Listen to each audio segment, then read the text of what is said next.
Greetings, mind crafters, and welcome to another Minecraft discussion on this glorious day. My name is Kimberly Quinn, and Giovanni's over here having a little bit of a drink and a little bit of a, where are you, Jay? There he is. A little bit of a wade in the beaver pond there. And we are here to talk about, again, taking charge, becoming the boss of your brain. That is what Minecraft is about. Thoughts first, feelings second, actions or behaviors last. And today, we want to, again, talk about, getting control of that and realizing control of your schedule and everything. So today's talk is about, if not now, when? As they say, life is not a dress rehearsal. This is the big game. Giovanni, what are you doing? She's having fun with the stick over there. And so here's the thing.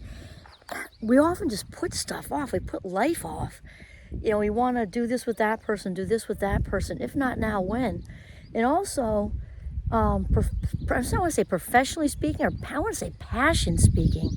Passion speaking is we're not necessarily talking about money, though money is a lovely side effect to following our passion. Because as they say, do what you love and the money will follow. That was a book, I think back in the 80s, maybe 90s latest.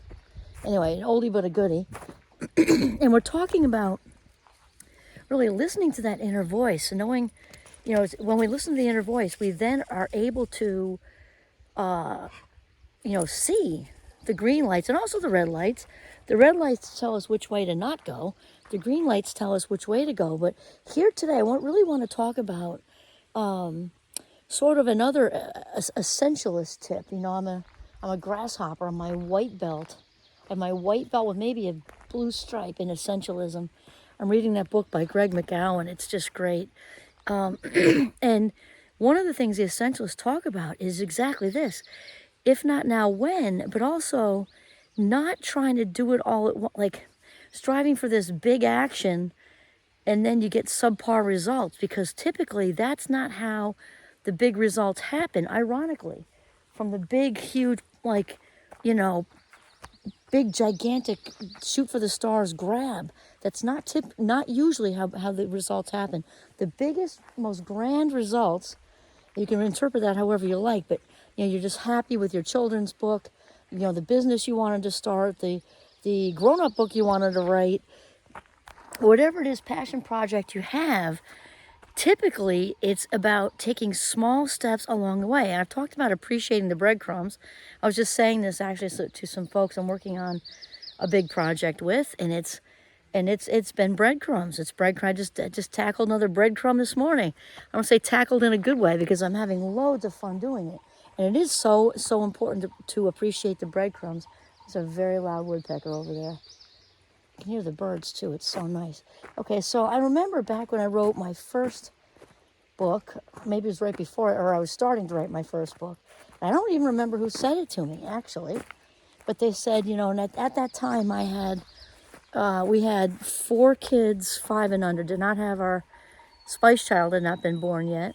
And that somebody said to me, who had already done writing, said, don't wait, to carve out that Saturday, to write, 3 chapters in one day, or to, go away for a weekend and get the whole thing written, because that isn't going to happen. I remember thinking at that time, I'm like, ooh, not to say I don't even remember he, whatever, was a negative Nelly, but that was actually some of the best advice. Don't wait to just, write half the children's book or do all the illustrations or even get half the illustrations done in one day. And the book thing is just my example. Turn that into whatever it is that you really aspire to do. Making the phone calls, getting the layout, talking to the right people to get your startup going or whatever like that. Just make one phone call. So we're going to get to that in a sec, but it's the small breadcrumb steps that actually get us there. And I've written 3 books now. That was a long time ago. I wrote them 1, 2, 3 in a row. And that was some of the best advice anybody gave me. So I literally wrote the first one breadcrumb at a time, up in our kids' treehouse when they were in school, and then the nappers were napping. It's right outside the door. I could hear them and everything like that, of course. It was right there, actually. You could hear everything. And so that is how I got it done. And I took that advice.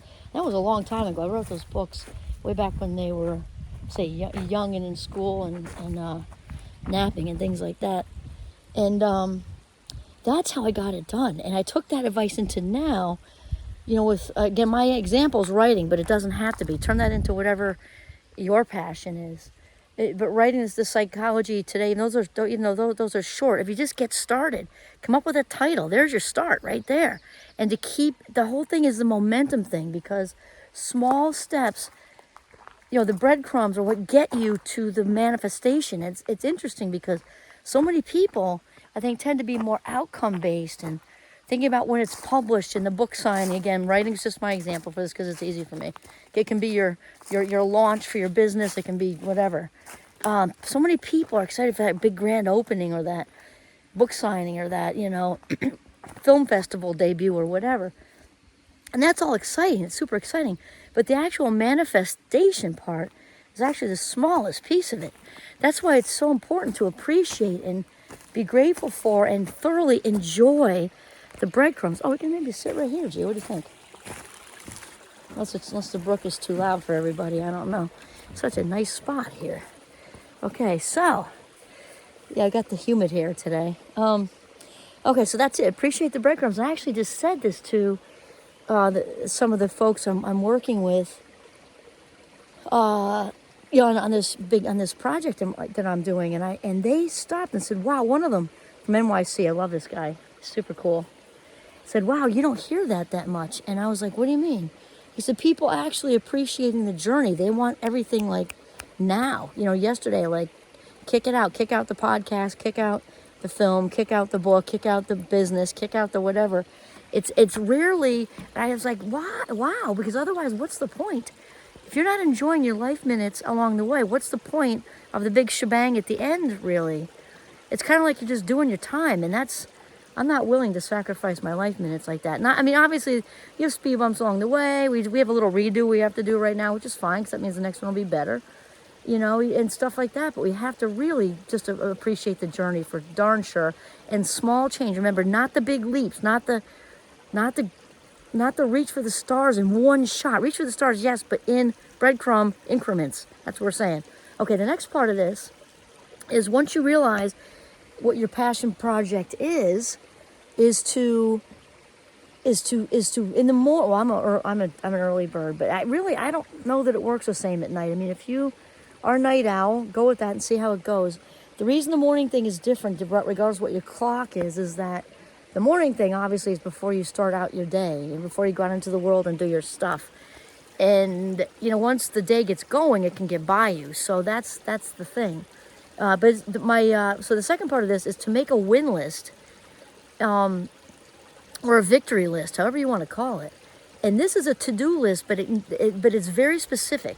I do 3 things every single day, whether it's a video, part of a Psychology Today blog, because that doesn't happen all at once like we talked about. Sometimes it does, but I don't expect it. And maybe it's just thumbnails. Maybe it's particularly have a lot going on, and it's just, okay, get 3 thumbnails done, which is, if you don't know, the little pictures that are above the video that let people know what it's about. But as long as you pick 3 things, they can be small. And if it's, again, a very busy day, pick small ones, because you want it to be reachable and doable. And what is not allowed on the win list or victory list, what is not allowed is the laundry, the dishes, answering emails. That's just a regular to-do list. Keep them separate. It's so important to keep them separate, because your high-octane, passion-driven project is not part of all that, the laundry and the dishes and answering emails. It's just life minutes, like, yeah, you know what I mean? We have to do that stuff for sure. We can certainly trim the fat, though. Definitely trim the reply alls and all that. That saves loads of life minutes. All right, so there we have it. So, passion project. This is not a dress rehearsal. This is the big game. These are your valuable life minutes. And so, just get started. That's the whole point of this video, is just get started. If you're just at that idea, big sky phase, just make a phone call. Make a phone call. Talk about it with a friend. That's a start. That can be on your list. Let this out to somebody, and then make that, that first leap, whatever it is, or maybe looking up whatever it is online that's about your business. Just write that down. But you want the three goals or things, items on your win list or victory list to be doable. Super important. And then start making the steps. And the thing is, you don't say mañana, because then if you say mañana, then tomorrow it's going to be the same thing. It's a mañana again. You got to, if today is too busy, you got to take a big look at your schedule, because, and ask yourself, who's in charge of my schedule? Okay, if it's like a runaway train, you got to make some changes, because you are in charge of your schedule, nobody else. If it's a runaway train, that's where you got to start right there and reel that stuff in. And you just have to make choices. That's enormously essentialistic. Essentialistic, is that a word? I guess it is. It's enormously essential, because I'm thinking the essential lists is to get rid of all the other crap and focus on the one thing that you really want to do more than anything. Remember, priority is a singular word. In the 1400s, it didn't even exist that there were priorities. It was just priority. Find that one thing and get going, even if you're still working full time, whatever. And you don't want to leave and do, and you don't want to, because you still like it there and you need the paycheck or whatever. It doesn't mean you can't get up, an hour or two early and get it done. Or again, plan it at the other end. That's not me as much. I'm more of an early bird, but you're the one who's the captain of your ship and the master of your life minutes. So there you go. Make it happen. All right. This is Kimberly Quinn signing off from the woods, the gorgeous woods, with handsome Giovanni at the Notch in northern Vermont. Have a mindful, essential day.